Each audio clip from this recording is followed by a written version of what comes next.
So, as Ken Thornton just shared with us, yes, you do have to take ownership of your career as a leader and as a potential leader. Leaders should invest in employee growth by providing opportunities for learning and advancement. But guess what? Employees must take ownership themselves. Employees must take the initiative to grow. Growth isn't just the company's responsibility, it's ours as future leaders. The power of personal branding. It's how employees present themselves within and outside of an organization. That truly matters. Developing a career roadmap with clear short-term and long-term goals. Create yourself a professional development plan. The importance of networking internally and externally will help you create those opportunities. Another thing, self-assessments, skill building. These are things that you can continuously do to upgrade your skills and stay competitive within your company. As a leader and as a potential leader, we have to always grow. Now let's talk about mentorship versus sponsorship, because I think this is important. I really want to help you guys understand the difference because you need them both. So let's look at this situation. Alex is a mid-level marketing manager, and let's say he wants to become a director. He reaches out to, let's say, Lisa. Lisa is a senior marketing executive, and she's going to be his mentor. Now, let's point out that Alex seeked out Lisa.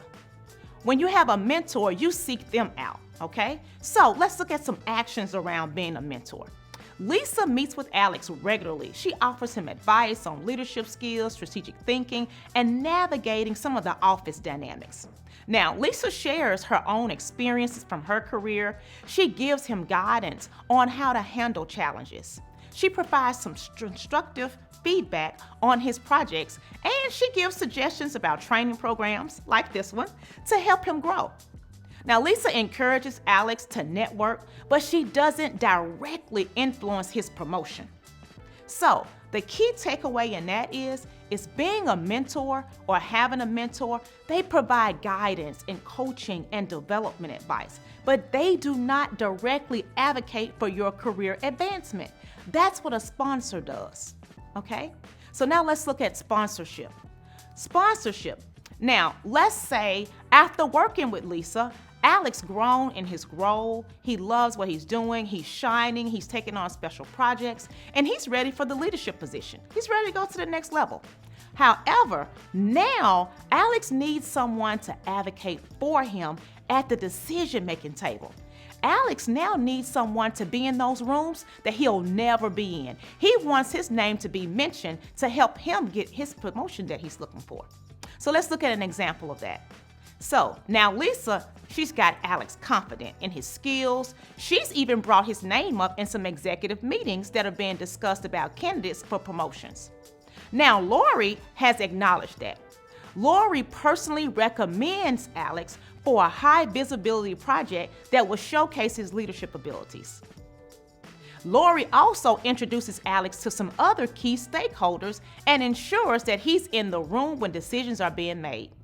Now, when a director position opens up, Lori directly endorses Alex for senior executives and pushes for his promotion. Now, what's the key takeaway to that? A sponsor actively advocates for an employee's career advancement, using their influence, their connections to help you reach to the next level. Bottom line, what we need to know as a leader or a potential leader. A mentor talks with you. A sponsor talks about you. A mentor helps you grow. A sponsor helps you to advance. You can choose your mentor, but your sponsor chooses you based on your potential. So, what does that mean, Alicia? Well, this means that you must make yourself known. Be intentional about being in the right place, on the right projects, at the right time. Right place, right projects, right time to help you grow. So as a leader, you want to make sure that you're mentoring your employees properly to help them grow and to help them get their sponsor. Now let's say you're leading the team. Your job is to create a win-win culture. The way your organization will benefit from developing employees will be higher retention, engagement, and innovation. You are empowering them to expand their mindset, to get out of their comfort zone, be a little uncomfortable, learn from their mistakes, help them grow, and help advance your team. The leader's responsibility is to help employees see their future within the company, recognizing and rewarding employees who take ownership of their growth. Now you say, well, Alicia, my leader didn't do that for me, but you are a new leader or you're an aspiring leader, and these are some safety tips that you need to put in the back of your mind and use those things to help develop yourself and your team.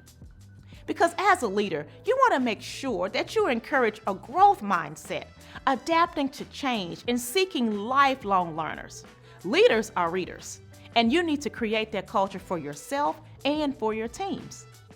See, you can leverage micro-learnings, online courses just like this one, and executive educations for upskilling. You want to make sure that you are constantly growing and that your team is constantly growing. Attend some industry events, some workshops, professional organizations that give you exposure. You want to create that for your team. Now, I go to so many different conferences, take workshops online, do lots of e-learning because I want to continue to grow and develop those that are around me. So as a leader, as a potential leader, you want to do the same thing.